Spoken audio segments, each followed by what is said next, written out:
all I hear in clinic is treat what you see. I saw one of your memes. Are you questioning that? Yes, absolutely. And I'll share some memes here for you, right? Treat what you see, I think, is good advice, depending on where you are in your learning progression. So I'm kind of playful with this stuff because we need to keep a good perspective, you know. And as soon as we take one thing as just a gospel carved in stone, we're going to have blind spots. We need to be able to take our beliefs that serve us, especially the ones that serve us. That's the hardest to do with this. Take the ones that serve us and then be able to kind of set them aside and look at new ones when it's time to grow, right? Because anybody can take a bad idea and be like, oh, that's not a good idea. I need to find something better.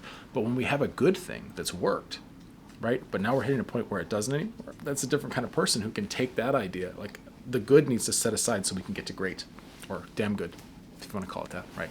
So treat what you see as a good idea. It's meant to cut through some of the complexity for newer practitioners. And I used to always default to that mantra. This is one of the reasons I make memes and things, because I'm kind of poking fun at my past self, because that used to be a life preserver I would cling to. Going through school, everything's complicated, you know, and these are like, it's complicated textbook stuff, right? It's like, here's in the book, and this patient has emphysema and blah, blah, blah. And they give you all these things, and you're like, holy shit, I'm getting overwhelmed. And then my teachers would say, treat what you see. And I would go, okay, treat what I see.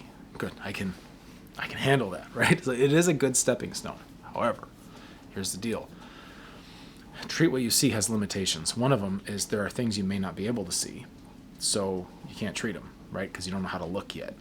The second thing is once you do know how to look, all of a sudden you see fucking everything. And now it's a mistake to treat what you see, because you'll treat everything you see. And then you're giving out these shotgun blast, freshman brown type herb formulas and treatments that are meant, it's like every single treatment principle, you just took a whole toolbox and just threw it at the person, right?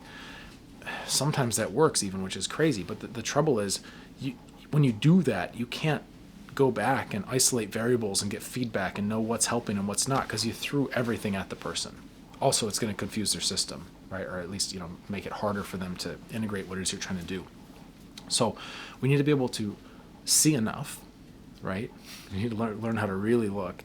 And then we have to be able to take what we've seen and then from there, not just treat what we see, but be able to deprioritize certain things. We need to be able not quite to unsee them, like, you know, turn a blind eye to it, but to know that they're there, that we're seeing them, but they're not the main thing. The ability to sort out all the data and go, okay, these ones are the main thing. And this is the intersection, the choke point, the constraint, right, where the rest of the system currently is hung up. Those are our leverage points. You're not treating what you see, everything. You are treating what you see, right, but you're learning how to look better. You're learning how to look and focus, knowing what to do. So I do poke fun at the treat what you see thing, and there's going to be somebody who's like, yeah, but that is treating what you see. Maybe, but it's usually not what people mean when they say it, right? So I think we can get better at looking, but then the next thing is better at revising what we see and going, okay, this actually matters the most out of everything here. Because once you get real patients, I mean, if the textbook case studies are complicated and overwhelming, wait till you get real people with like complex chronic health conditions. You got somebody with the Candida thing and chronic fatigue syndrome and reactivated Epstein-Barr, and they also have POTS and Ehlers-Danlos, and their tendons and ligaments are crazy, and they're asking you all these questions. You see all this stuff, and you're going to be in the weeds. It's like chasing the dragon's tail, right? They call it. It's like you're just all over the place trying to do all this stuff. Whack-a-mole is another one, right?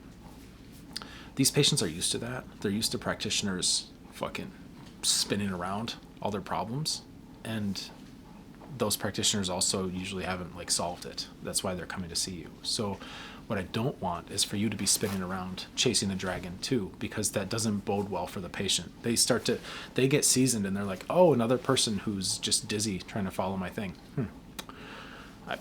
The last one was just like, this couldn't help me. I'm probably going to try somebody else. They won't even give you a chance. Or the other side of it is when you're spinning around like that, then they're telling themselves, man, I knew I was a mess.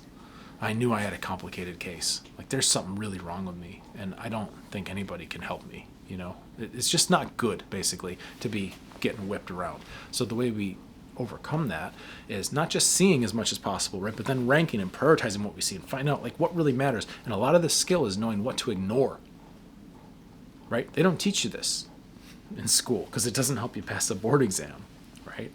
And in a world of more information is better, right? That's a belief. And that's a correct belief up to a point, because at a certain point, the skill becomes knowing what to ignore, because you can't see everything. I mean, just like right now, the grain on the wood, the weave of my hat, these little, there's probably a silver little fucking beard hair in here. Your brain has taken all that in and ignored most of it because it doesn't matter, right? Like, we can't process the grain of the wood and all that stuff. You've got to be able to know what to focus on. And it's the same thing with our patients. We get in the weeds with this. And a lot of times, honestly, like, look, I've done a lot of soul searching on behalf of the profession. And I know it may sound like kind of snarky, but just know I put myself through way worse than the things I share publicly in terms of my own mindset. But how much of this is reactionary of a culture where Western medicine is here, not listening to anything the person's saying, and just like the doctor's overwhelmed. It's not the doctor's fault. It's just how the system is. You know, it's like they got 100 people to see that day or whatever it is, and they're flying through, and people go, I don't feel seen, I don't feel heard, I don't know if the doctor's listening to me. And then they go see us and we go, we're different. I want to know if your mother ate cheese on the 3rd week when she was pregnant for you. I want to know everything, right? We don't have to overcompensate that far. We need to find questions that matter, because when I sit down next to a pro like Jin Zhao, right? He's one of my favorite people I learned things from. In China, I watched him, 150, 200 patients a day. Bam, bam, bam, bam, right? People come in, he takes their pulse, looks at their tongue, a couple questions, formula, go, right? It's not that he's fast and shitty. He's fast and he's great. He's quick and he's accurate, right? Because he's got it whittled down. He's got a flow chart in his head. He knows how to ask questions to find his decision branches of what treatment he's going to end up at. He doesn't have to sit here asking somebody if, they've ever had a hangnail on their pinky toe. It doesn't matter. We got to know what to ignore. So yeah, treat what you see. See as much as possible. Ignore the right stuff. Go from there. And one of the ways that we have, because this was like, the Jin Zhao thing was really cool. One night in San Diego, we stayed up late at a little kitchen table in an Airbnb, just me and him in the corner, and I had my notebook, and he's telling me all this stuff, and we're just going, and I'm like asking questions. Okay, so I'm trying to find the thought process, the algorithmic branches, all these things, and I'm just writing. He was very generous with his mind. But that was one more step on my journey of the hunch I had of cleaning up the clinical clarity and how we think, right? To be able to make these very pointed, very intentional decisions and not just be reaching in our tool set, like guessing basically, which is what I used to do. We all do it sometimes. You get like, I don't know, maybe this, and you just start grabbing stuff. But once you have things mapped out, you can start to see differently. And part of that is the order of operations, and knowing that when you see somebody with 5 or 6 different patterns, you can take those patterns and rank them according to an order of operations, and you know which one to treat first, because otherwise you're just guessing. They all get an equal vote in your mind. Like, this person seems like they have yin deficiency. They also have blood stasis. They've got dampness, and you're like, I don't know. I could make a super crazy shotgun formula, or I could just pick one, I had a teacher in school told me that, Jeremy, you're trying to be too nice to your patients and you're hurting them. You can't treat every single pattern. You're doing it because you're trying to be nice, but you need to pick one. I was like, great, how do I pick? And he's like, just pick one.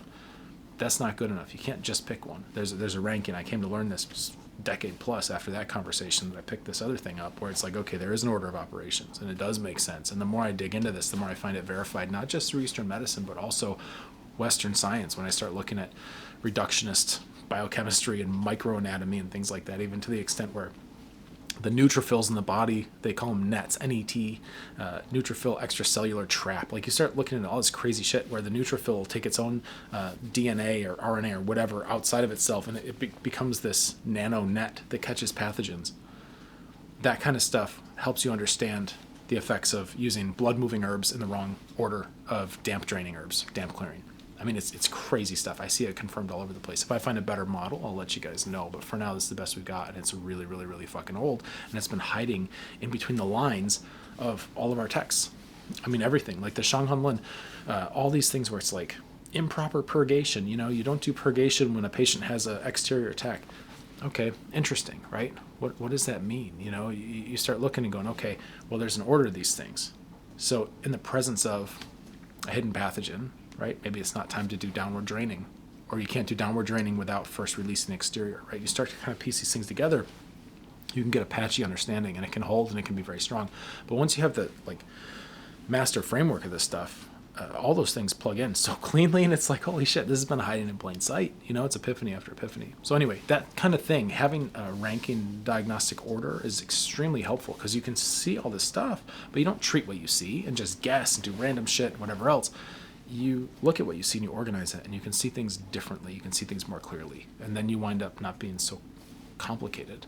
Because the myth here, the mistaken belief is like, I've got a complicated medical condition. I need a complicated treatment, right? And then the practitioner has that, oh my God, this is a complicated patient. This is going to get complicated. But really, as we learn about complexity and how to navigate that, we can make actually a very straightforward process to undo a lot of complexity. It's really cool. So we can minimize potential side effects and potential harm by following the order of operations, and we can also have sometimes patterns will undo themselves that are downstream because you're going after stuff that's upstream that was a pattern in its own right, but also is causing the other or contributing to it. And you clear the one up, and then the other one starts to go away, and then it gets really weird because that's when the patients come and they tell you stuff like, oh, I didn't even tell you I was having erectile dysfunction, but it's like, that's getting better. Did you give me some kind of sex tonic herb or something? And it's like, no, I'm working on systems, and that system was a choke point for the other one. And it's a lot of times it's something below the belt they don't tell you about until it's better. How are you fixing symptoms that you didn't even know were symptoms? You're not. You're working on systems, right? And the symptoms are downstream of that, and the systems are downstream of each other. So when you start to get the hang of this, it's really, really cool. It starts to fall like big dominoes. So anyway, yeah, I am challenging that narrative. I'm doing it playfully. We all are always learning, myself included, but I am definitely taking the piss out of myself 15, 20 years ago and everybody else along the way. And it's okay. We're having a good time. Some people are down for a good time, and they do really well here long term. Some people have a stick up their ass, and they just want to keep doing what they've been doing, and they don't want to grow, and that they sort themselves out. So anyway, I hope that helps. All right, get to work.